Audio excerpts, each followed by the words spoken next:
Saya Fahrin, salah satu mahasiswa STAIN Majene yang mengambil jurusan Usuluddin Adab dan Dakwah, program studi Ilmu Al-Quran dan Tafsir.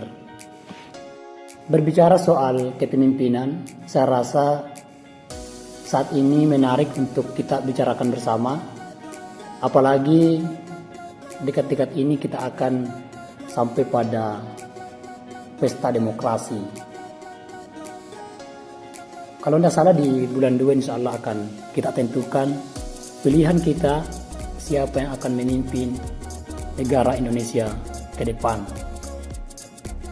Tapi di sini saya tidak akan menjelaskan soal siapa pemimpin terbaik dari 3 capres tersebut. Justru saya berikan kebebasan kepada seluruh masyarakat untuk menentukan pilihannya, karena disitulah letak demokrasi, kebebasan kita memilih, tetapi tentunya pilihan kita bukan hanya sekedar memilih, tetapi lihatlah mana yang terbaik untuk memimpin negeri ini. Akan tetapi di sini saya akan berbicara masalah kepemimpinan, dan lebih khusus lagi kepemimpinan dalam Islam atau dalam Al-Quran. Jadi baik, mungkin sebelum kita masuk di pembicaraan masalah bagaimana Al-Quran berbicara soal kepemimpinan, maka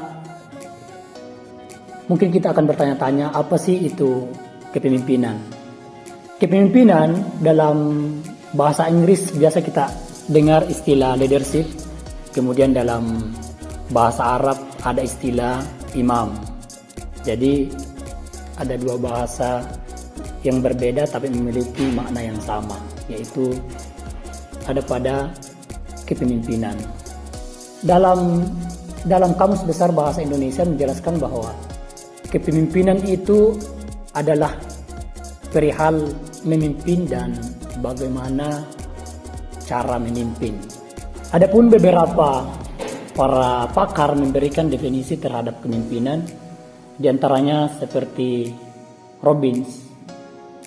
Dia mengatakan bahwa kepemimpinan yaitu kemampuan yang dimiliki oleh seseorang untuk mempengaruhi sebuah kelompok guna mencapai visi yang telah ditetapkan. Dan juga Kartono mengatakan bahwa kepemimpinan merupakan kekuatan aspirasional, semangat, dan kekuatan moral yang mampu mempengaruhi anggota untuk mengubah sikap sehingga menjadi selaras dengan apa yang dipikirkan oleh pemimpin.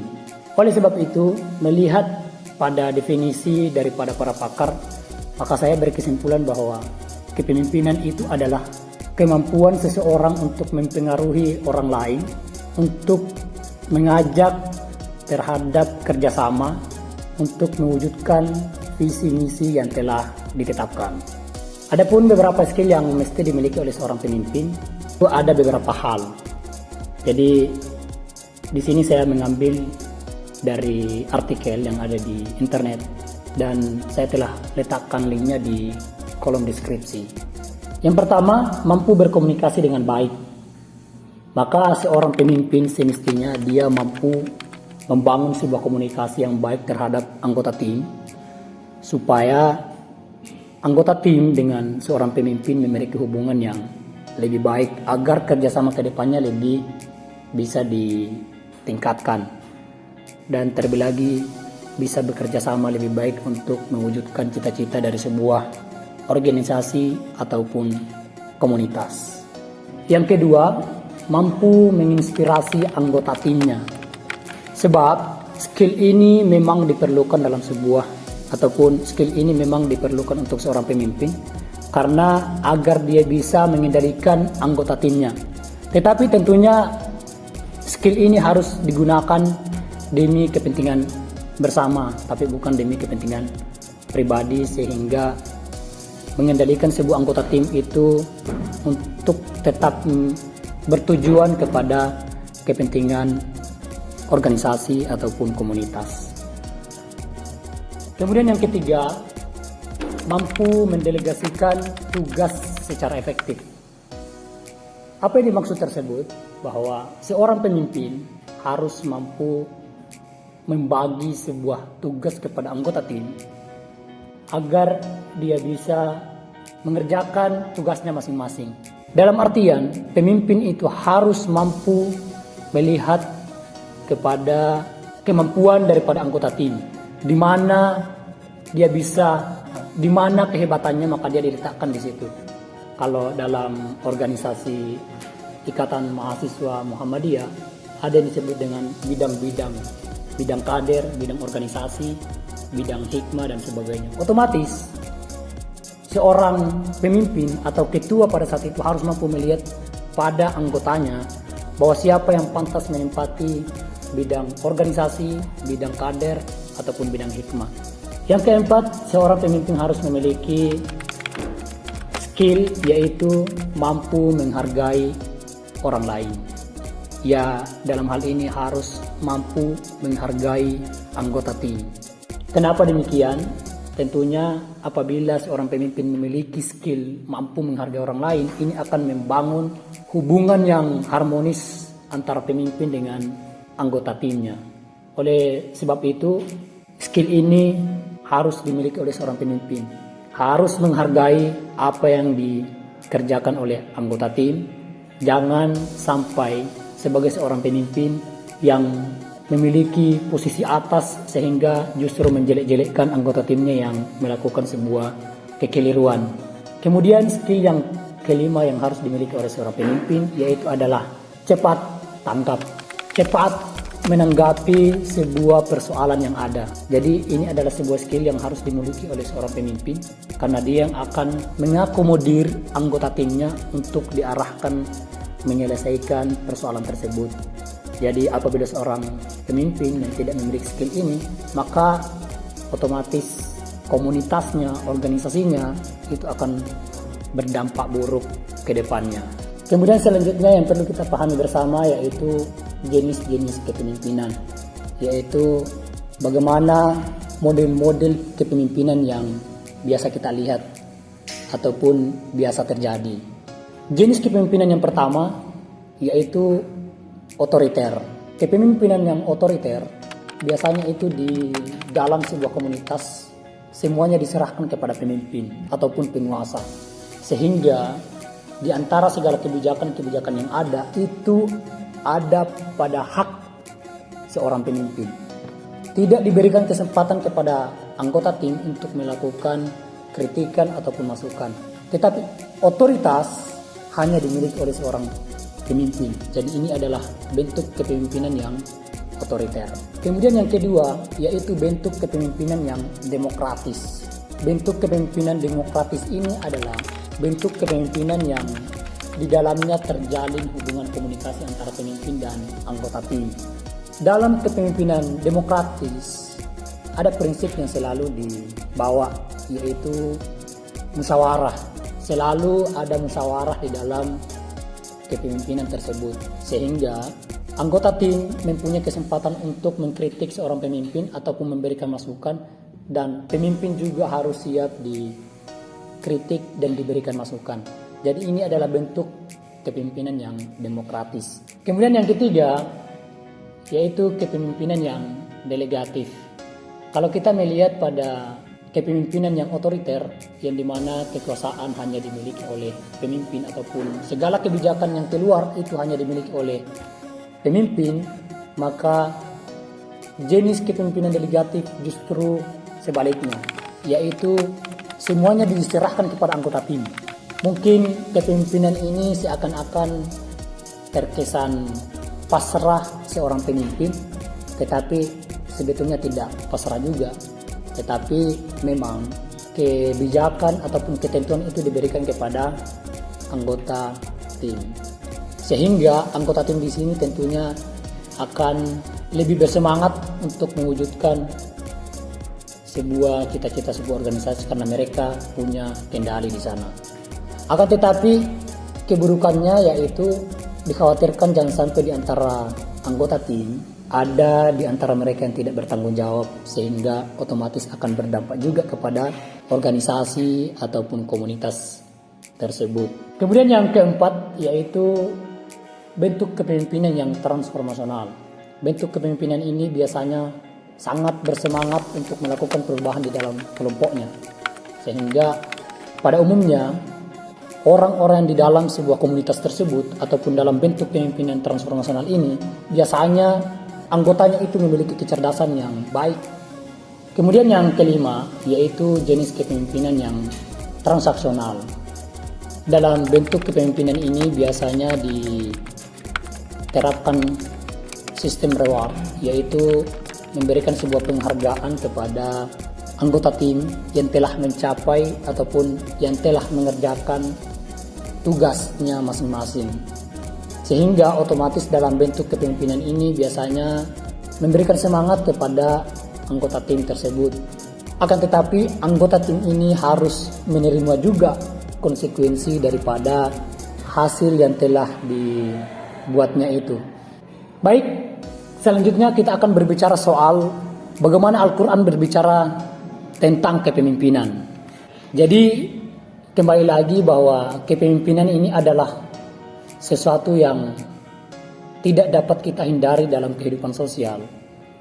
Bahkan saya pernah membaca sebuah jurnal yang mengatakan bahwa kepemimpinan itu adalah bagian daripada fitrah manusia.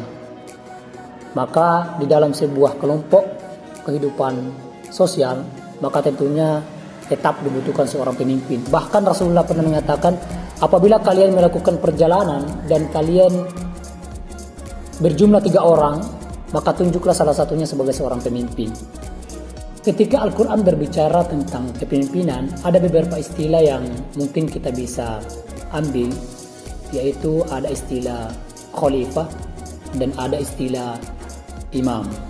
Yang pertama, istilah khalifah itu dapat dilihat dalam Quran surah Al-Baqarah ayat 30. Yang artinya, ingatlah ketika Tuhanmu berfirman kepada para malaikat, aku hendak menjadikan khalifah di bumi. Maka para malaikat berkata, apakah engkau hendak menjadikan orang yang merusak dan menumpahkan darah di sana? Sedangkan kami senantiasa bertasbih dan memujimu. Maka Allah pun berfirman, sesungguhnya aku mengetahui apa yang kamu tidak ketahui. Istilah khalifah di sini memiliki arti penguasa, pemimpin, dan pengelola alam semesta. Sehingga dalam istilah khalifah ini tentunya memiliki tugas tanggung jawab terhadap alam semesta. Dikatakan kepadanya bahwa dialah yang senantiasa mengamalkan ataupun menegakkan yang ma'ruf dan mencegah kemungkaran. Itu adalah tugas daripada seorang khalifah. Di mana banyaknya berbagai kemungkaran yang ada di muka bumi, maka tentunya harus dicegah dan kemakmuran itu harus tetap dikedepankan. Tapi tentunya makna daripada ma'ruf dan kemungkaran di sini memiliki makna yang luas. Tapi secara sederhana, saya mau katakan bahwa yang ma'ruf itu adalah berbagai kebaikan, tetapi di dalam kebaikan itu ada kebijaksanaan. Bukan hanya sebatas baik, tetapi harus ada kebijaksanaan di dalamnya. Karena kita melihat pada realitas sosial, banyak orang-orang yang melakukan kemajuan cara berpikir, kemajuan teknologi, kemajuan ekonomi, tetapi di dalam sistem tersebut banyak kemungkaran-kemungkaran yang terjadi, atau dalam artian kemajuan tersebut tidak sepenuhnya sampai pada kebijaksanaan. Adapun istilah yang kedua di dalam Al-Quran yang biasa dipakai menunjuk kepada pemimpin yaitu imam.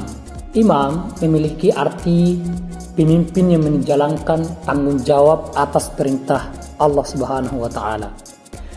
Dalam hal ini bisa dilihat dalam Quran surah Al-Anbiya ayat 173 yang artinya kami menjadikan mereka itu pemimpin-pemimpin yang memberi petunjuk atas perintah kami dan kami mewahyukan kepada mereka untuk berbuat baik, menegakkan sholat dan menunaikan zakat serta hanya kepada kami mereka menyembah.